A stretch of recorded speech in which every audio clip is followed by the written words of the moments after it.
At the heart of almost every expat story is the opportunity for reinvention. Depending on how you make your moves, you can get a fresh start. New country, new people, maybe even a new job. And the opportunity is right there to make the changes you've always wanted to, if only you're willing. But reinvention can be even more pressing for the accompanying partner, because they too might have to get on that change wagon, and sometimes not by choice. Not only are they preparing for the new location, but often they have to upend their careers to make this work. And that was the case for Tamkara Adun. She and her family left their native Nigeria for the Netherlands when her husband received his first expat assignment. So what did the former HR professional do? She decided that she would focus on the positive opportunities to create a new life in their host nation. And in the process, she would also build a brand that is partially an ode to her children and their Nigerian heritage. In this episode, Tamkara talks about her personal and professional reinvention. She explains why she built Odunife and its foundational focus to affirm African history, culture, and languages. She discusses the key role Nigerian expat communities have played in helping her family adjust, especially early in their expat journey. And she and I spend more than enough time talking about West African cuisines and the similarities we see across the region. And while she may have traded the Dutch tulips for the Qatari desert, you will hear why Tamkara is definitely a mother of reinvention. Welcome to the Global Chatter.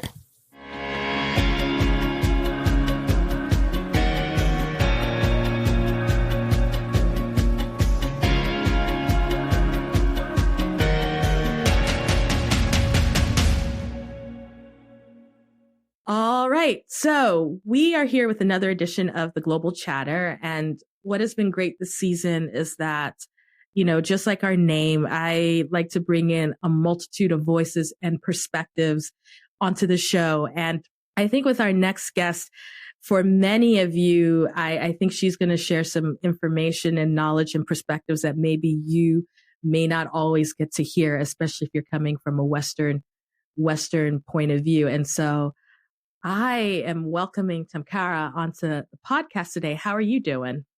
Wow, I'm fine, Amanda. Thank you so much for having me. I'm honored to be here on your podcast. So I always start this thing by telling people where I meet folks because they get really interested because they think all of you are interesting.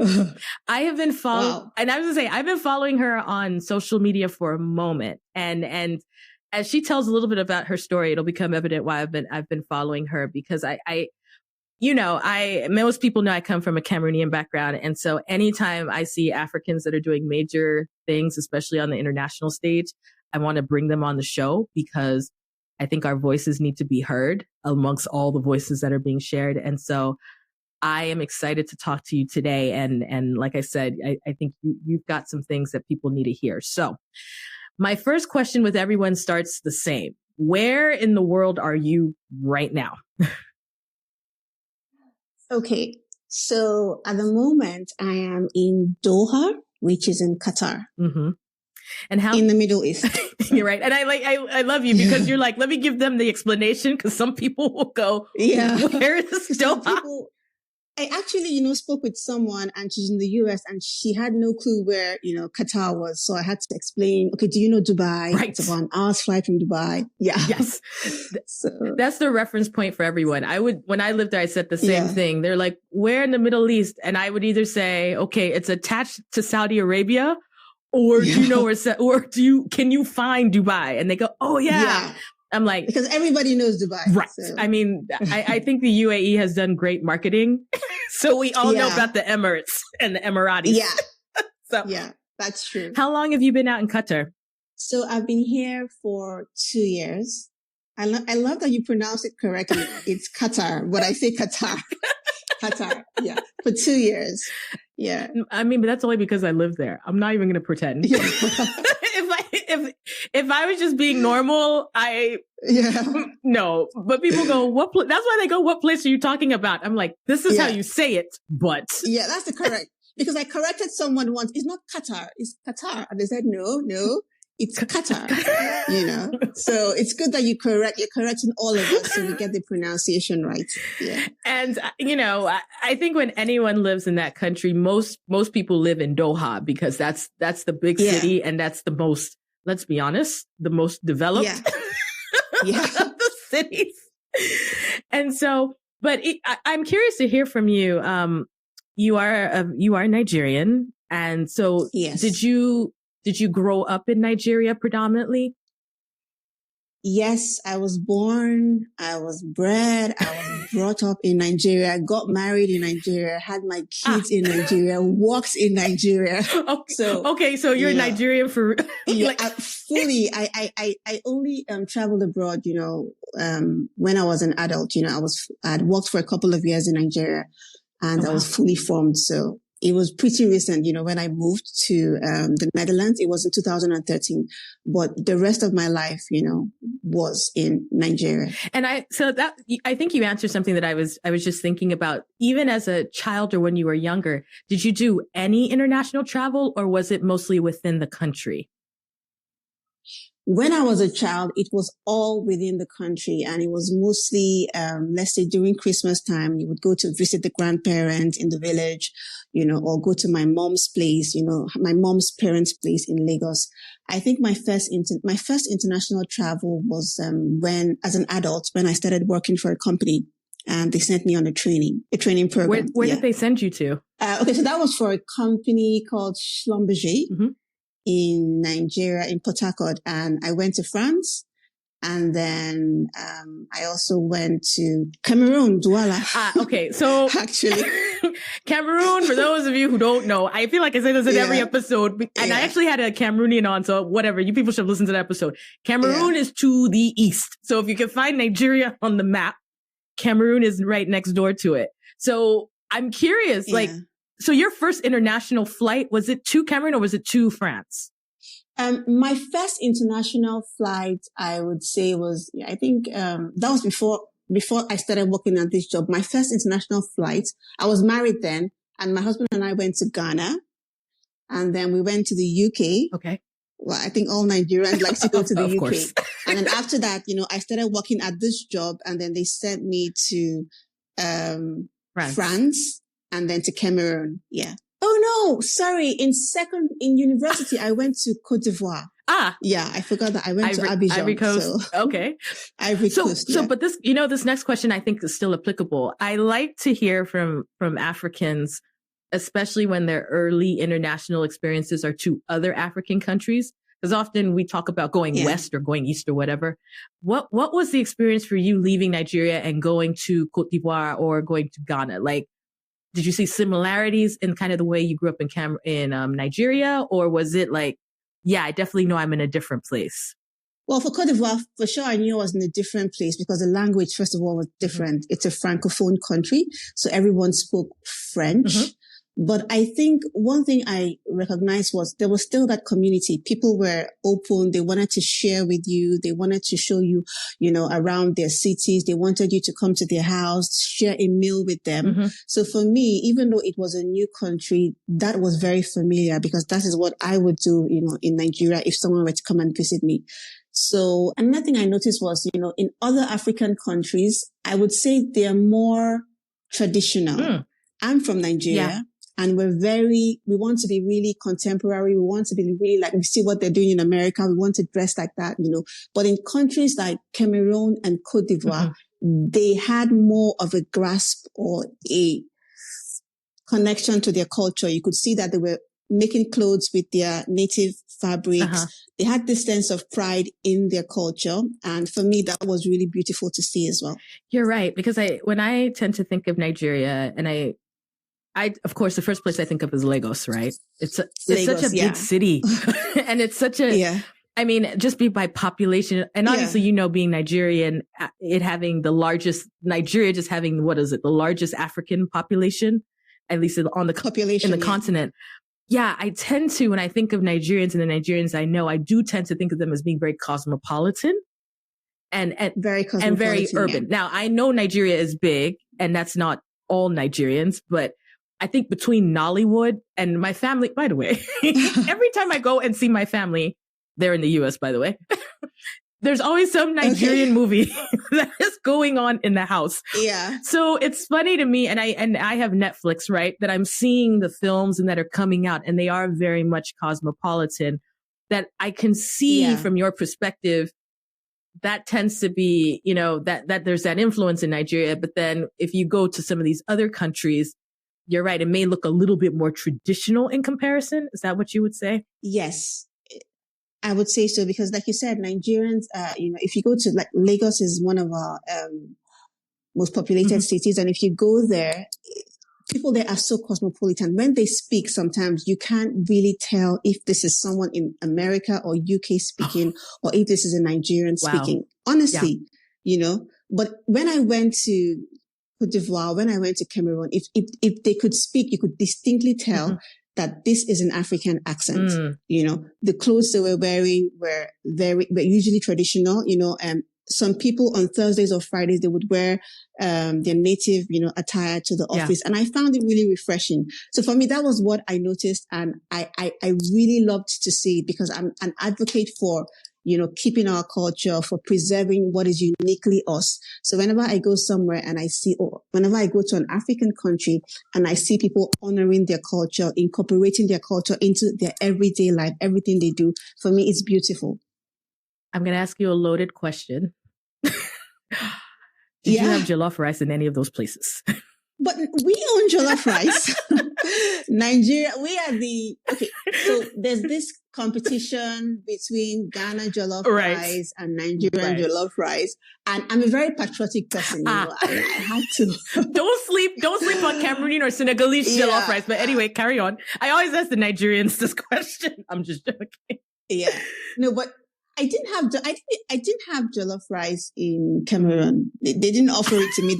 I had some rice with some vegetable. I can't remember what it was, with some vegetable sauce. Of course. You know, but yeah. But if I had to compare Ghana jollof rice and Nigerian jollof rice, of course, you know, I'm biased. I would go for the Nigerian jollof rice. So, to be honest, I think I heard the Nigerian jollof rice is better, but, you know, Ghanaians, they can leave it alone. Haters will say the Ghanaian is better. No, I think it's actually the Nigerian rice. I will give the Nigerians that rice. Better.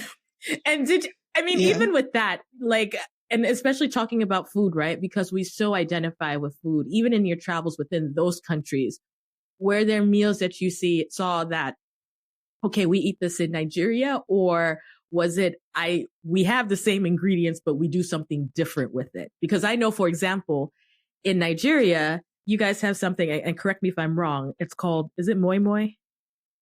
Okay. Yeah, moi moi. Okay, in Cameroon, we call it koki. But really? And so I've seen it. And it's prepared. Is it prepared the same way with the beans? You grind the beans, the palm oil, right? Because it's orange, right? Or red. Yeah, the color is depending on how much tomatoes you put in it or oil. Yeah. Yes. And then you wrap it in, from memory, palm leaves, right? And then you cook it. Yeah. Some people even use, you know, small metal cups. You could do plastics, you know, foil. No, okay.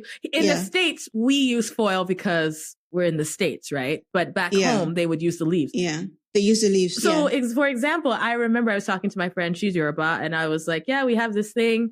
And she didn't know what I was talking about until I showed her a picture. And then she went, oh, that's moi moi. And I'm like, oh, we call it kaki. And so I was wondering for you, even when you travel, right? Because I know that we are so attached to our food and how we make it, because that is part of our cultural identity.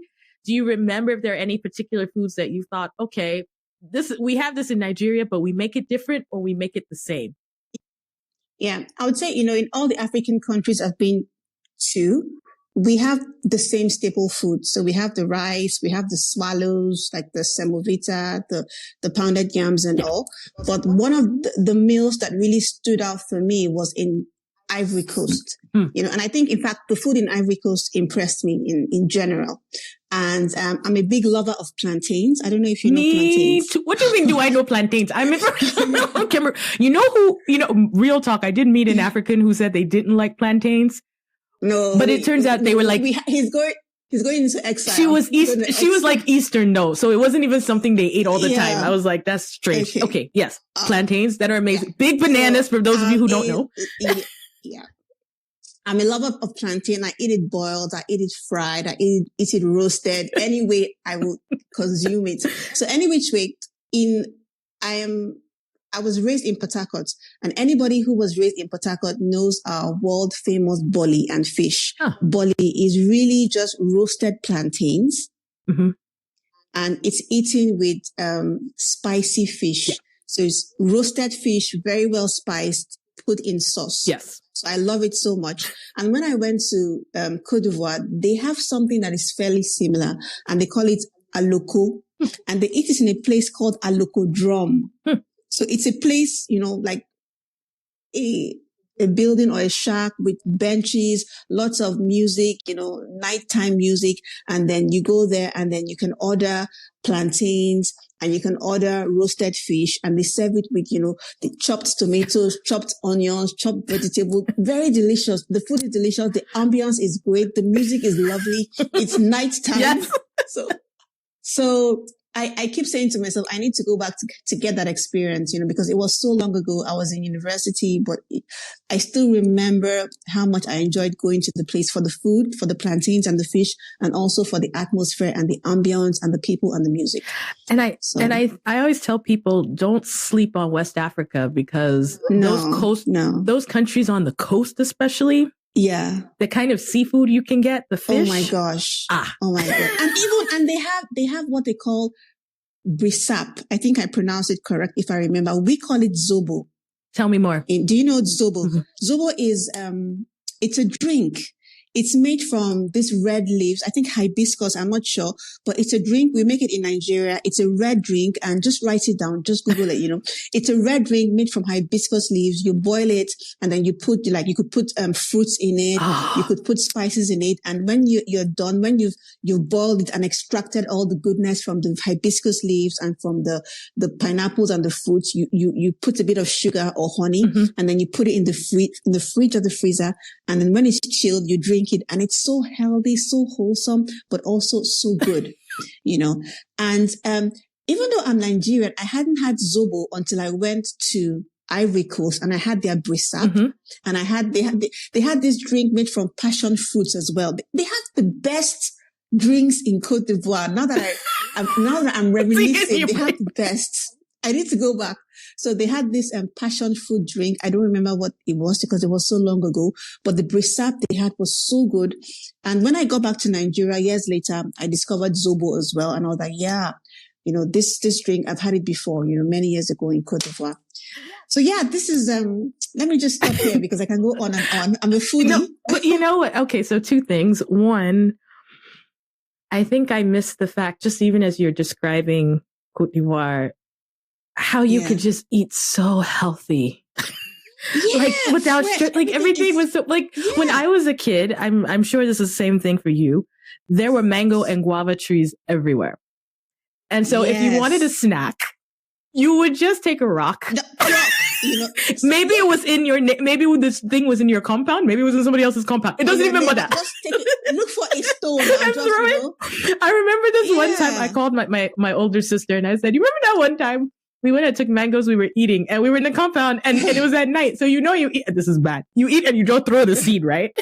I remember one time we threw the seed. If you don't know, it's a big seed. And we heard, hey, because the thing had hit somebody on the head. Who was walking on the street.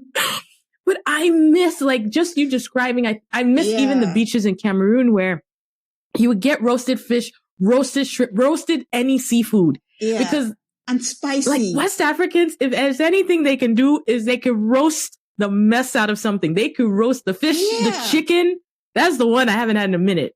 Roasted chicken, roasted fish, and then whatever plantain or whatever. Meat, roasted. The meat. Yes, soya. Roasted, suya. Yeah. So, man. Wow. Okay. Well, now that I want to eat that. So you know where you're going. You know where you're going for your next holiday destination. You're going to Côte d'Ivoire. Of course, no, really. I've heard good things about two places: Abidjan and Dakar. I've heard a lot about Senegal. Oh, you know what? This is just, we're aligned because I've been saying to myself, I need to go to Senegal. I even wrote it down. I need to go to Senegal in 2022. So the fact that you mentioned this, you know, sign. I want to go and eat Thibodien. How do they pronounce it? Thibodien. What's in it? It's this meal. I've seen it a lot. It's rice. It's a rice-based meal, but there's so much in it. They put aubergines, there's fish, there's vegetables, you know, but the way they prepare it, it looks good. It looks so good. And I said to myself, I have to go to Senegal to eat the Thibodien. I know my pronunciation is wrong, probably, but that's the way I saw the spelling. That's the good eat this food. I remember though, I always thought one of the challenges, and I think it has gotten better, is traveling within West Africa and even to other parts of Africa. Because I remember when I was growing up as a child, it used to be a little bit more difficult. And I'm hoping that now, I mean, even listening to your experiences, traveling from one country to another, especially because, you know, it's shorter to fly to be able to go to many of these places. Because so often, I mean, when I was a kid, everybody talked about going west, right? Or they're going to Europe, right? I'm sure you heard that, right? Yeah. Nobody was talking about, I don't know why. Well, we know why. Yeah. Nobody was talking to themselves. Oh, let me go and see the country that is next door. Let me go and see Togo. Let me go and see Benin. Let me go and see Ivory Coast. Yeah. We don't do that. We always were like, let's go west. But it's marketing. It was marketed to us that if you go to the global north, this Europe or America, they have this, the streets with are gold, you know. So it's marketing, and you want what you can see. If a picture is shown to you 100 times a day, you develop an appetite for it. Yeah. No? So no. And then you're watching the TV and you're seeing Hollywood and they're eating pizza in America. And, so, I mean, there's Disneyland and all that. You want to go. Right. And especially, I think for the older generation of Africans, I mean, now we have social media, so we can see things better and we can see things a little bit more real, right? Yeah, and we're telling our stories, so we're communicating. Yeah, because when I think about when my family moved in there was no social media. So everything people relied on is if you had an aunt or an uncle, they told you by phone or by telegram, as my mother tells me. Yeah. And then that's how you knew about the West, but you didn't. It's funny, we didn't have there wasn't as much the same curiosity about the countries that are around us. And the thing that frustrated me was that we can know so much Western history, but we don't know as much. And we'll get into that later on, but we don't know as much African history. Like we may even know our country if we're good, but we don't necessarily know like our neighbors in the same way that we may know what happened in the Western context, right? So let's flip this, because we talked about your first trips to Africa, but when you were as an adult and as an employee, you got to go to France. So what was it like what time of year, and what was it like going to your first Western country or leaving the continent? My first visit to a Western country was to the UK. Okay. I went to see I just got married, and it was in 2006, actually. Okay. I went with my husband and I had a little baby. So we went to the UK, and that was my first experience of being, in Europe, and it was cold. We went, it was so cold. Right. So it was my first experience. It was winter, actually. Oh no. It was a holidays. So it was holidays. So we're like, my husband was off work. I was off work. And then we said, okay, let's travel and let's go and see his brother in the UK. And it was so cold. And I remember distinctly, my daughter was really small. She was just a few months old, maybe 2.5 months old. So Mama, you were brave. Yeah. Yes. You were brave. You took a 2-month-old in winter to the UK. Yeah. She was really young, but I was on holiday, and, it was maternity leave. I had some maternity leave, and I was like, okay, we have this holiday now. Let's just travel, and go. And then when I come, do some shopping. And when we come back, I'll return to work. That was the idea. So I remember I went somewhere with her. I bundled her up very nicely, and I took her somewhere. I will never forget this story. We went out and it was cold, and I was looking at her, and she shivered and she closed her eyes. And I swear, I remember that. I thought she had died. I literally thought she had. I shook her. No. In my mind, I was like, "This kill my child, baby." God. We're laughing. Yeah, we're laughing because we know she's alive. But that story.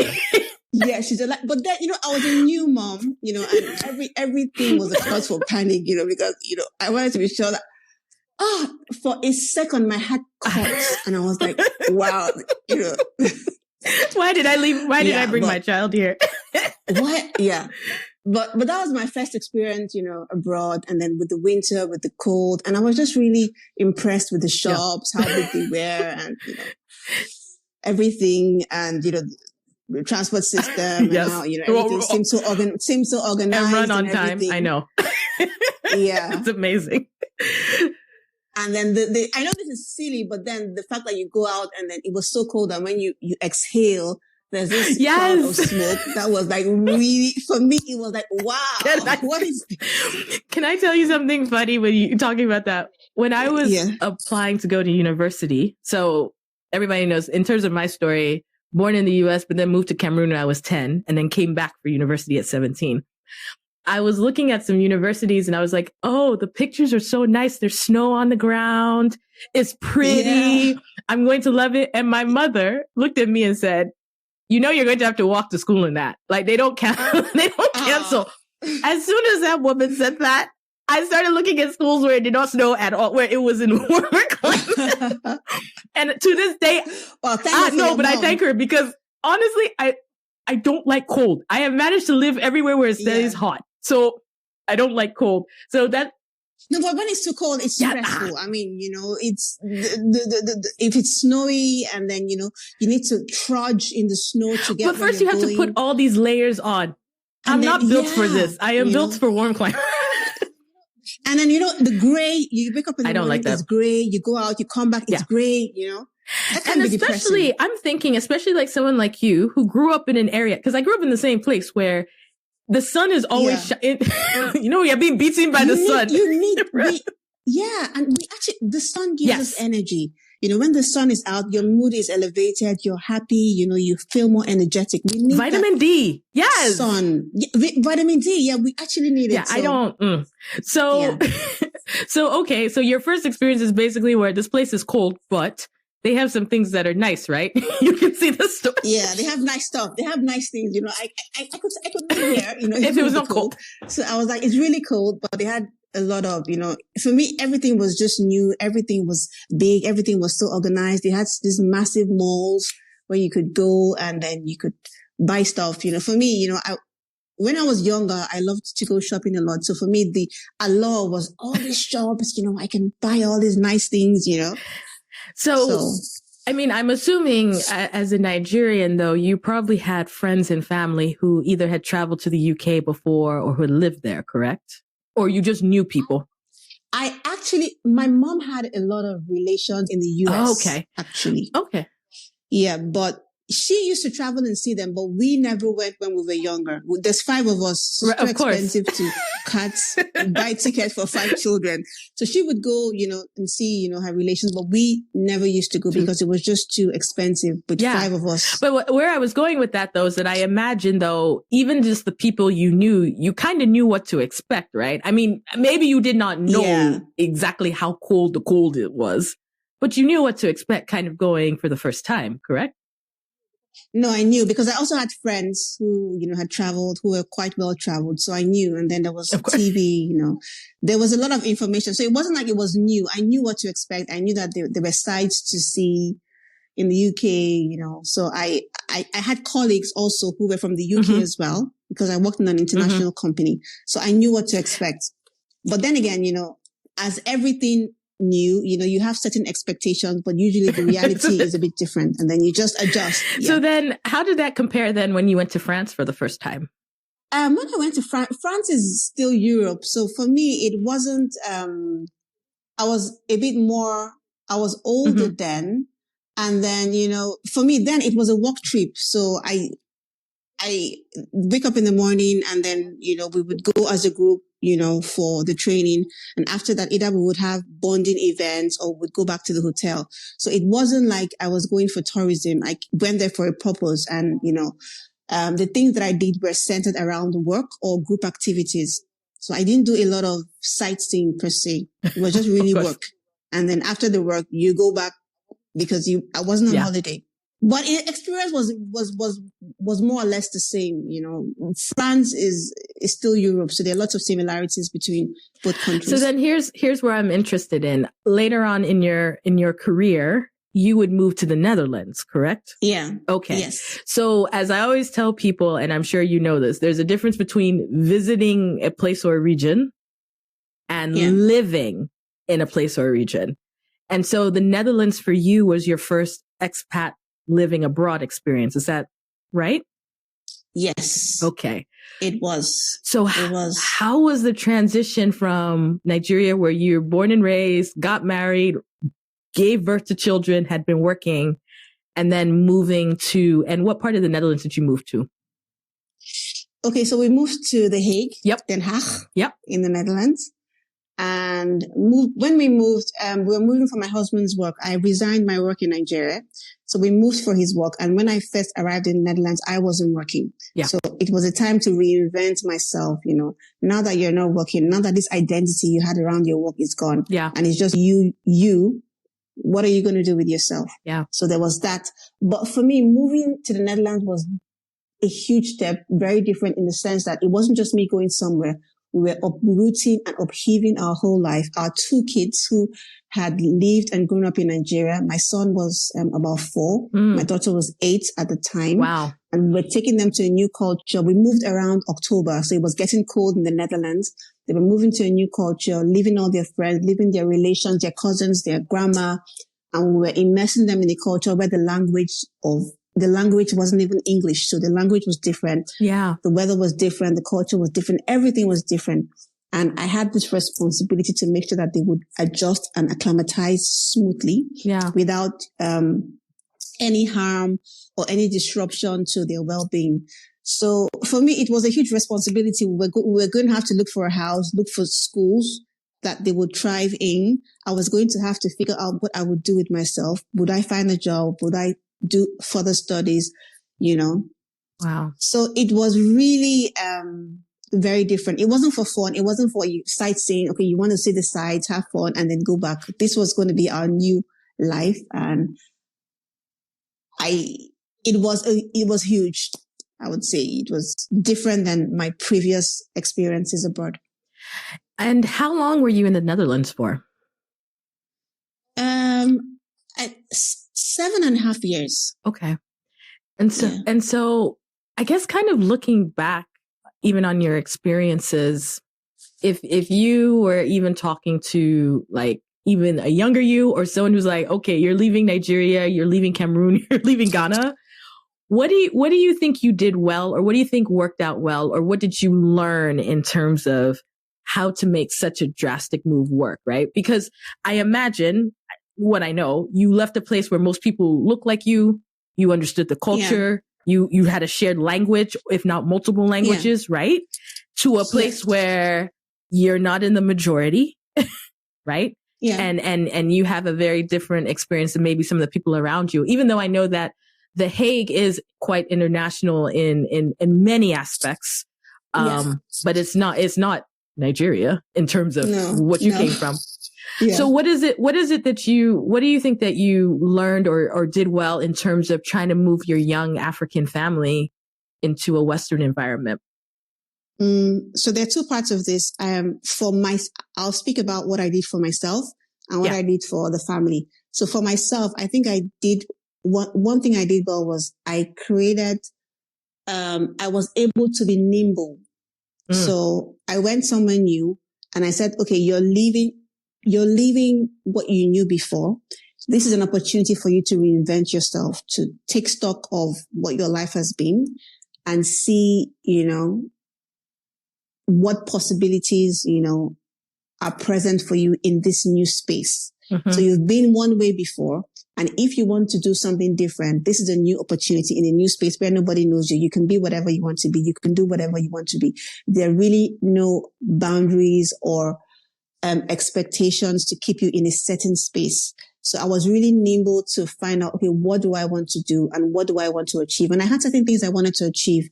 And, I think that, in retrospect, looking back, I was able to achieve it because I was quite flexible. If one thing is not working out, then try this, but always keep moving forward.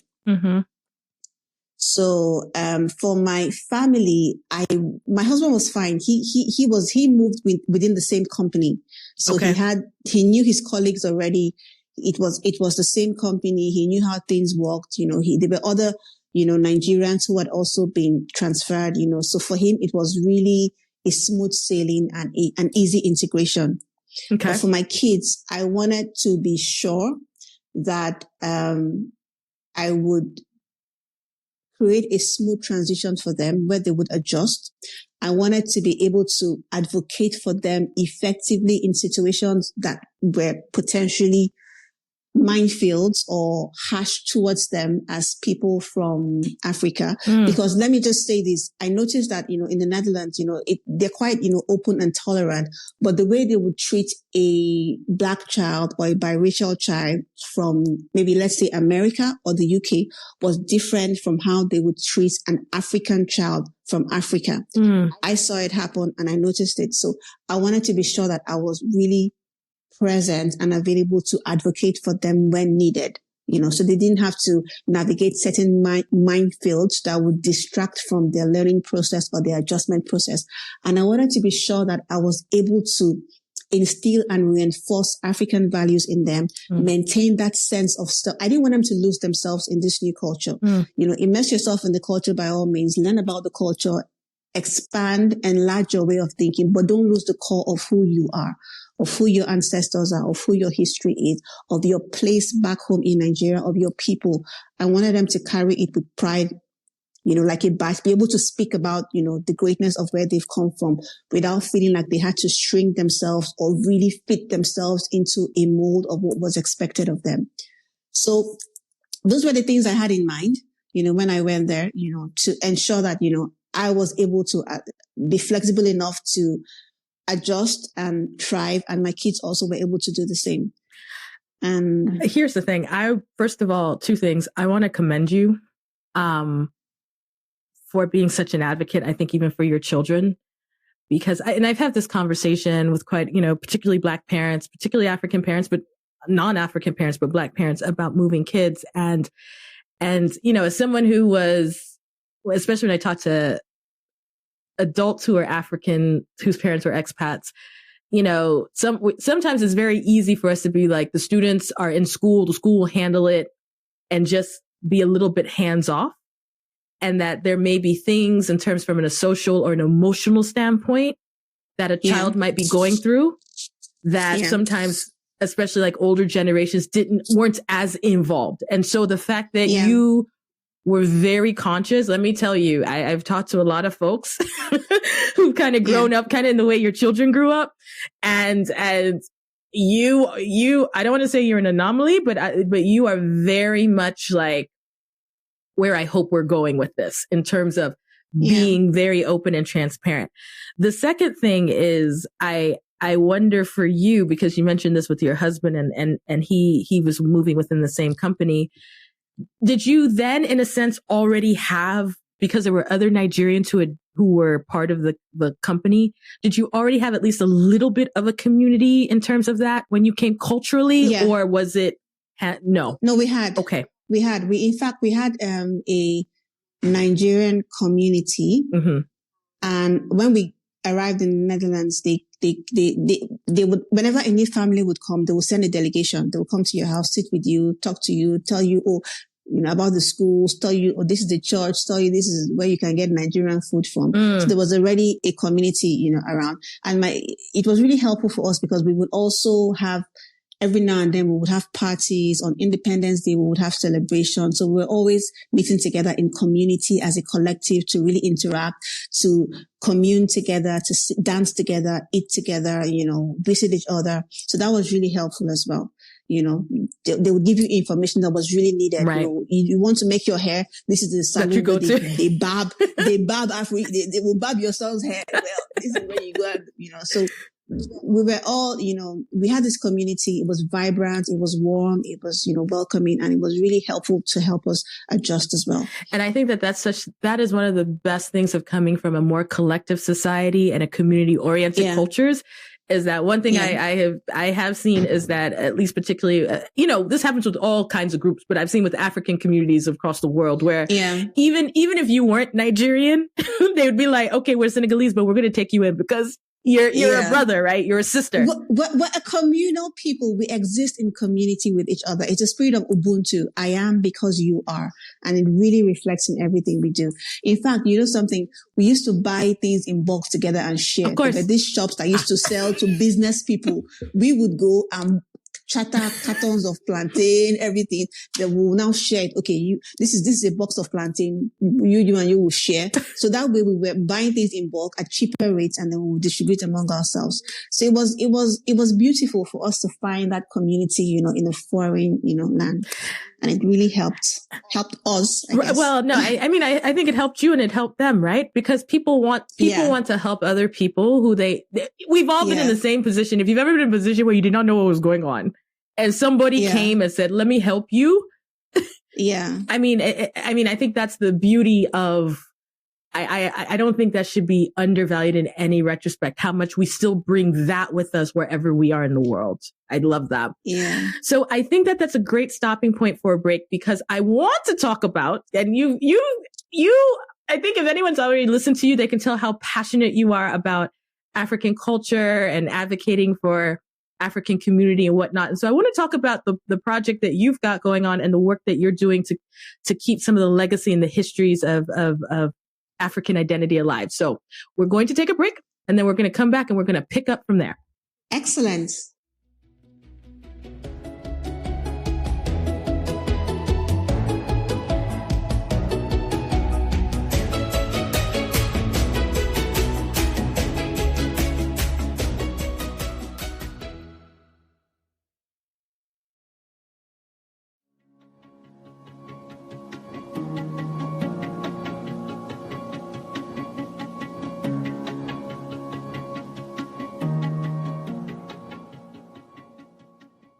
All right, so we're back, and one of the things I've been moved by when I look at your work is how passionate you are about being an advocate for the things that you believe in, and particularly as we look at African identity and experiences. And so I want to talk a lot about your consulting and your coaching and your I'm listing them because I know that there are all these things that you do.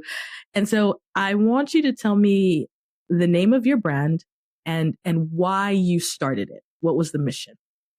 Okay, so the name of my company is Odunife, and it's an online educational platform focused on 3 core areas, really. So we do research and we teach African history from a decolonized and African-centered perspective.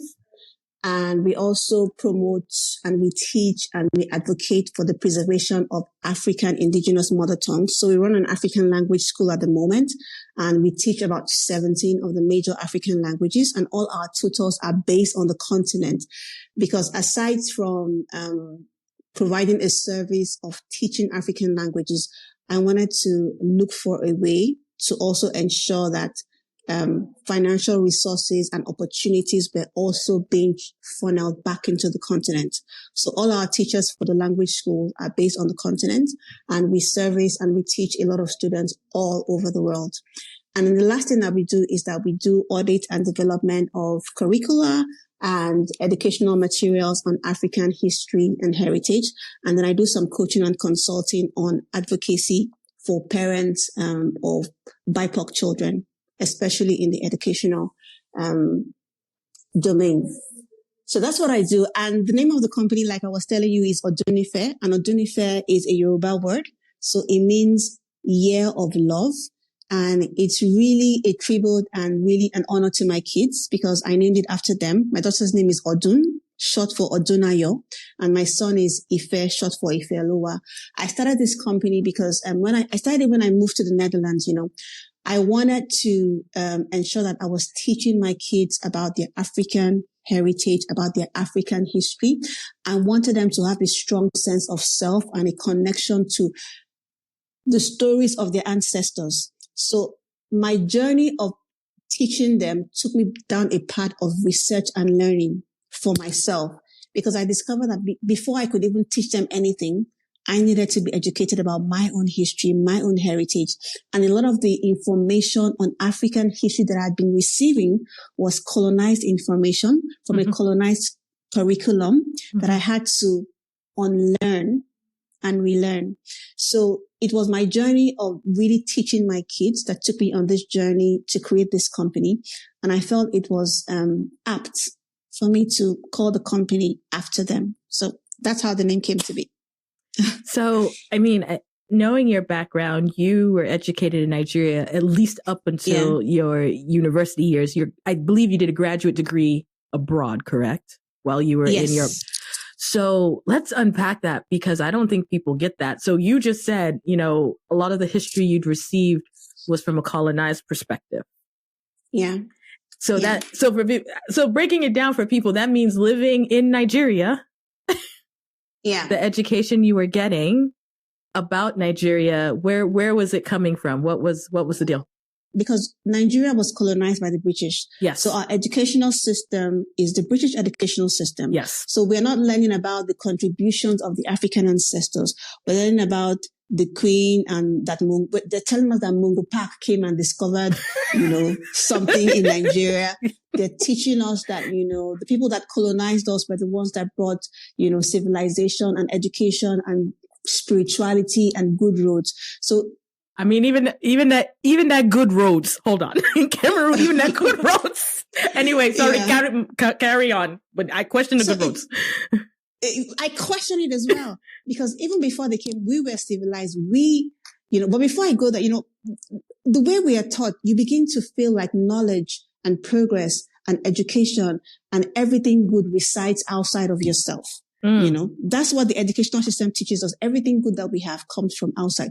But if you look at it in the reality, and if you look at the truth of the history, we in Africa, we're the mother of civilization. Civilization began with us, right? Writing, if you look at writing, it came from Africa. It came from Sudan. Mm-hmm. The first form of writing that ever existed came from Sudan, and it was called the Proto-Saharan. Even before the Egyptian hieroglyphics, there was the Proto-Saharan, mathematics, the first development or manifestation of mathematics started in Africa, in the kingdom of Eswatini, with the Lebombo, with the Lebombo bone. And then there was, the kingdom of the Republic of Congo. Mm-hmm. They also had the Ishango bone. Yeah. So mathematics started in Africa. Even chemistry started in Egypt, in Kemet. Yeah. So if you look at civilization, philosophy came from Africa. If you look at, the great philosophers that we hear of that are Greek, Hippocrates, Aristotle, they came to Africa to learn philosophy. Medicine, if you look at the father of medicine, we're told is, Hippocrates, but it's actually Imhotep. He's the one that scientified medicine as we know it today. A lot of medical procedures that we use today came from the book that he wrote many, many, many, many, many thousands of years ago. So a lot of the civilization we enjoy today came from Africa, but colonized history will tell you that Africans did not develop anything. We didn't contribute anything, So I think the trust of my work is really to tell African history from an African perspective so that we can remember who we were before we were interrupted. And hopefully that remembrance can really spur us on to achieve greatness. Because there's an African proverb that says, until the lion learns to tell its own history, the tale of the hunt will always glorify the hunter. Right. For many years, our stories have been told by the hunter. Right. Right. And now we as the lions, we need to take that power back and begin to tell our own stories that affirm our history, stories that are true to us, and stories that really show us what we have done and what we're capable of doing. So that's really what Odunife is all about. And that's what I try to do with my work. As you were speaking, I was thinking about the fact that you're right. A lot of the history and the teaching always makes Africans seem as the recipients, right? Yeah. So it puts us in a mentality of always receiving from an outside instead of thinking about indigenously what we give and what we produce and what we create. What we continue to give. Yeah. So that's right. So I'm curious then at this point, because you mentioned, when you started this company, what was the point that you thought to yourself, I need to do this? So was there something that happened? Because keep in mind, you were educated in the system. So was there a specific turning point where you thought, I'm starting to question what's being told, or I need to change sort of what the narrative is? I think there were two things. The first one was when we first went to Netherlands, we decided that we're going to do a lot of travel around Europe. We would go to France to see the Eiffel Tower. Mm-hmm. We would go to Belgium. We would go to Germany. So when we were visiting all these places, my kids would always ask me, there's so many beautiful things here. We went to this museum. We saw this. Why don't we have these kind of things, in Nigeria? And that took me on a journey to begin to do research. Yeah. Because some of it has been in Europe because it got taken. Some have been destroyed. Look. So there was a BBC article about and they were talking about this art, and I was like, y'all could just give it back though. Yeah. Just give it back. But anyway, release the loot. Release the loot. It was loot. Release it.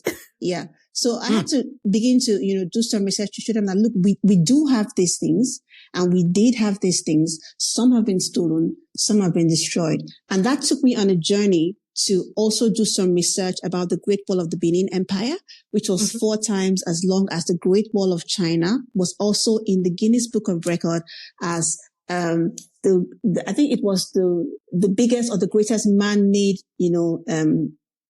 invention prior to the mechanical era. And I did this to show them, look, you are from the Benin Kingdom. You are Edo children. This is your heritage. You may not see it existing today, but it existed at one point, and perhaps you are the ones to rebuild it because it was destroyed. So as I was showing them around Europe and they were seeing all these monuments, of the European ancestors, I wanted to juxtapose it and also show them, look, you're not left without anything. Your ancestors also did great things. And I want you to know about it so that when you're in a gathering of your classmates and they're speaking about this and this, you have something to speak about, And then in their classrooms, they would have, lessons on European history, on different, and Frank, different, aspects of European history. I wanted them to also have their own stories so that they could share. For example, in my son's class, I think, some months ago, they asked them to share information about a historical figure that they admired, And I said to my son, this is a good opportunity for you to talk about Imhotep, Imhotep was an Egyptian polymath, and his contributions to the world of medicine are still being used today.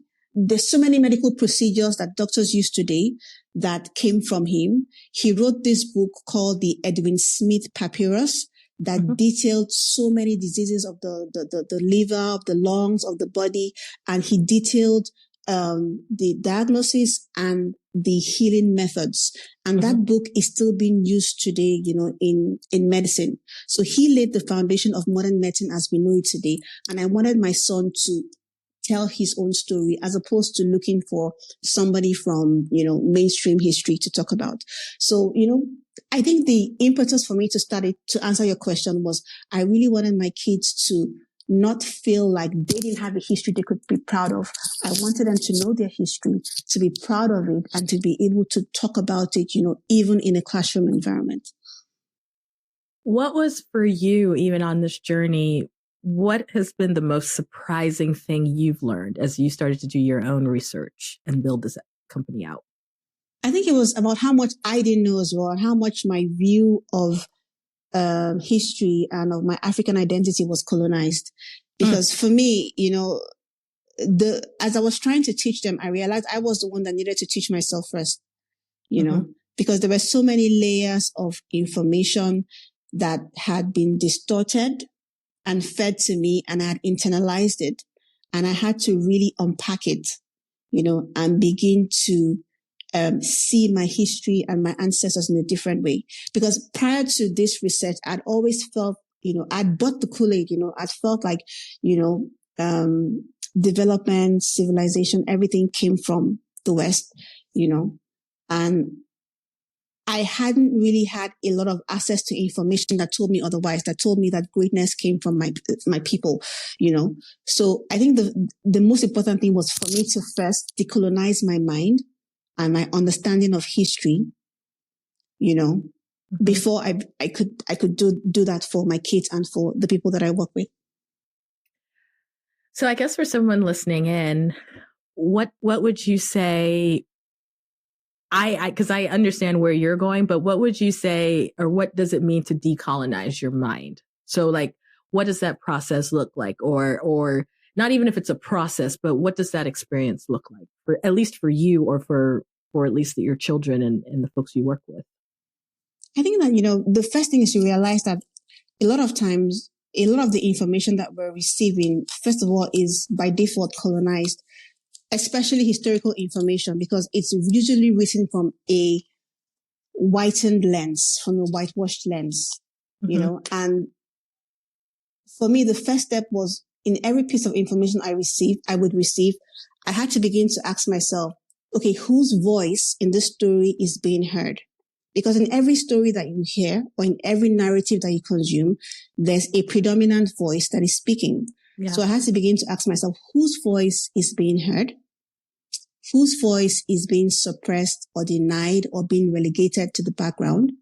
And what's the agenda? What's the purpose of this messaging? Because if you can always be intentional to decipher whose voice or whose narrative or whose story or whose agenda or interests are being pushed in every narrative, and you're intentional to be able to also recognize whose voice is being silenced and what the motive and the agenda is, that is the first step to decolonizing anything, whether it be history, whether it be economics, whether it be any piece of information. That's the first step. And I know you wrote, and correct me if I'm wrong, but I know you wrote a children's book, because I was looking at it last night. Yeah. Who was that aimed for, and what was kind of your mission with that book? So actually, the book is for children and teens, but for me, I say it's a family book, and all the people who have read it say to me, this is a book that I read with my teens. This is a book I read and I learned a lot, because I feel like a lot of the people that I interact with, especially on Instagram, people that engage with me on Instagram, they're adults, and they come to me and they say to me, I've learned so much from you. I've learned, so much about history that I didn't know. But I sense that they're not cascading this information down to their kids. And I always feel like, if we as adults had to take the long route to decolonize our understanding of history, we should at least make it easier for our kids. We should at least start these conversations with them early, so that they don't have to go through the hurdles that we went through. So I wrote this book as a starting point for a conversation between kids and their parents, about a piece of African history. Because I sense that when you write a children's book, children don't read it alone. They usually read it with the parents. Yeah. Yeah. So if they're reading it with the parent, they're going to ask the parents questions, and it's going to force the parents or encourage them to also do some research in order to be able to navigate this kind of conversations. So that was why I decided to write this in a children's book. But it's really about the story of the Great Benin Empire. And my kids are direct descendants. They're Edo people. They're from the Benin Empire because their dad is a Benin man. Yeah. And in the Nigerian culture, the children take the heritage of their father. Yeah. So I wrote this book because I wanted my kids to also have this bit of their story in print. So they could read it, they could have it, and I wanted, the wider audience to hear it. So it's a story about the Great Benin Empire before they were interrupted and colonized by the British. And I talk about the Great Wall of Benin Empire, which a lot of people don't know about. Even Benin people don't know about it. And I think everybody should know this story. So this wall was 4 times longer than the Great Wall of China. And this was done many, many years ago, and it took the Edo ancestors, I think 600 years to build this wall. It took them so long. And this wall was like, a wall built to protect them.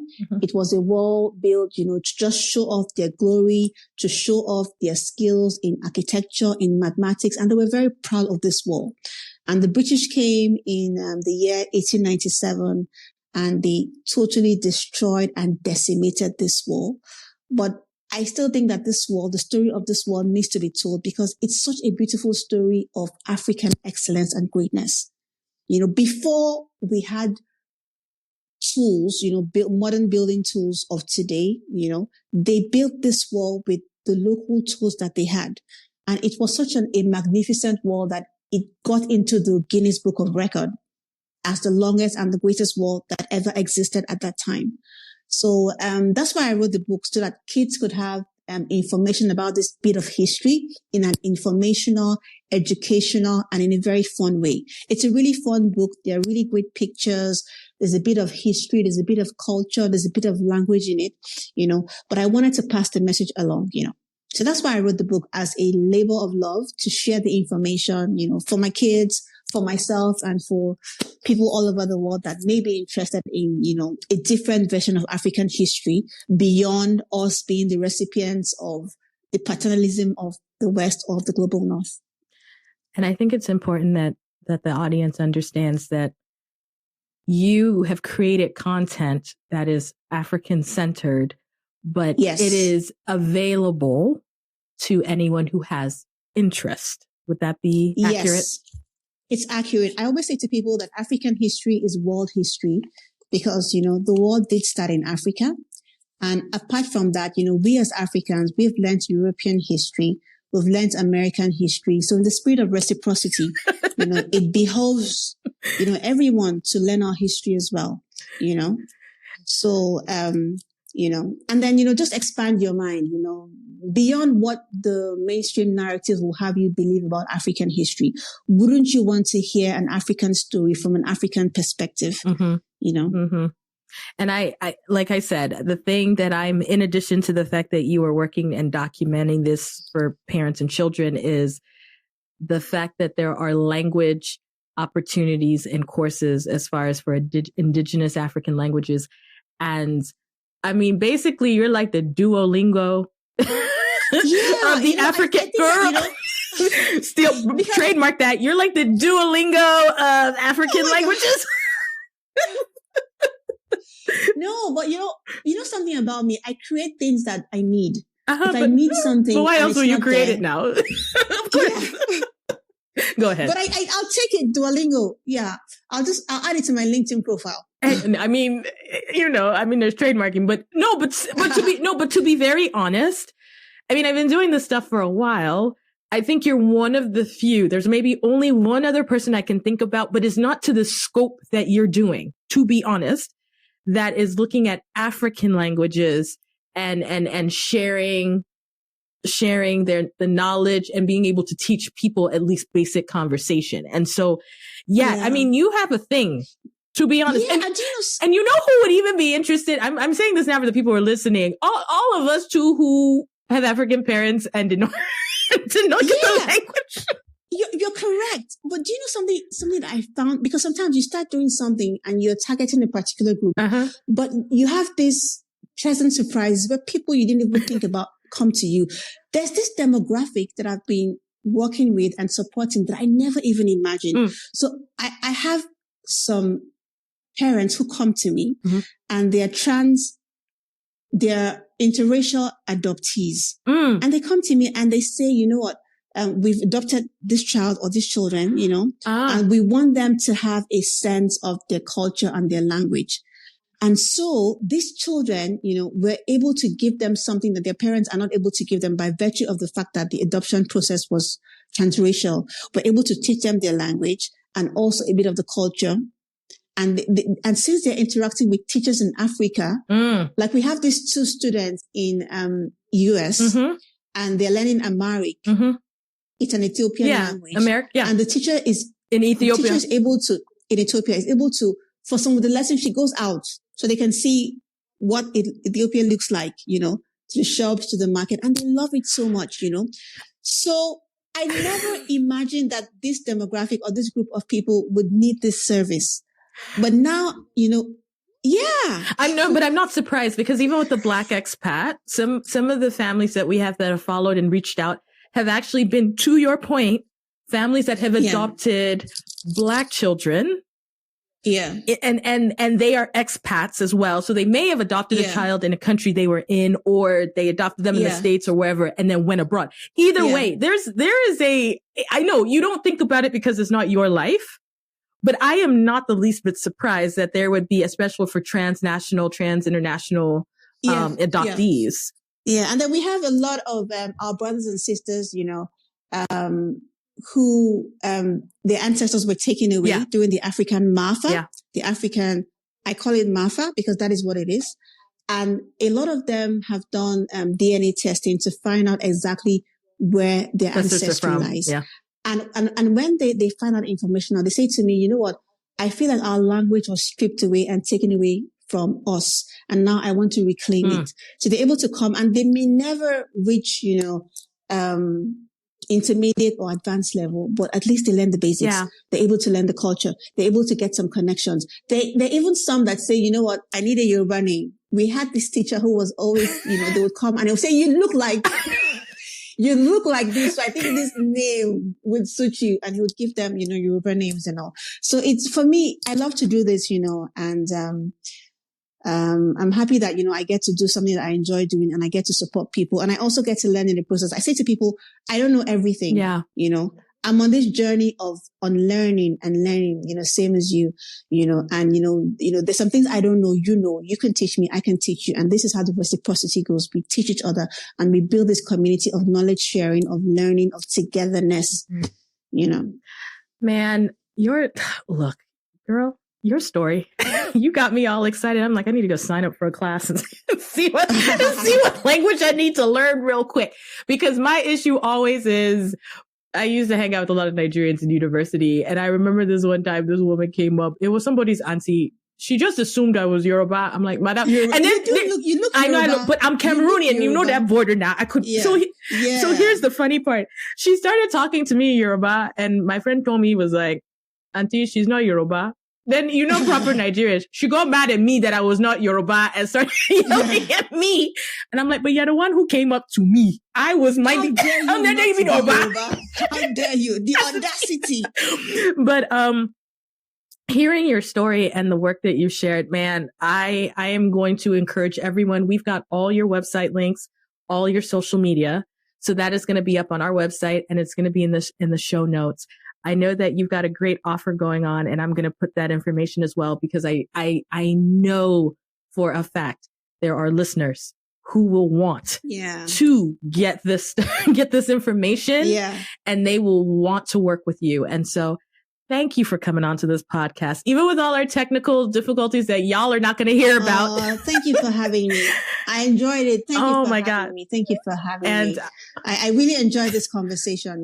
It's I feel like we could talk for hours. Oh, we can. I don't think I won't bring you back on, because I will find something, especially if you get to Senegal, I will bring you back on to talk about having gone to Dakar. But I am so grateful for your time. And like I said, if you are interested in further information, you can check out theblackexpat.com. We will have all her information and social media up there. But we thank you again for listening. Till next time. You've just listened to an episode of The Global Chatter, which is hosted by me, Amanda Bates. It is edited by Stephanie Ficcio. Don't forget to subscribe to The Global Chatter on your favorite podcast platform. You can also follow us on Instagram at The Global Chatter, or stop by Twitter and find us at Global Chat Pod. If you have a question, want to subscribe to the newsletter, or are interested in sponsoring, visit theglobalchatter.com.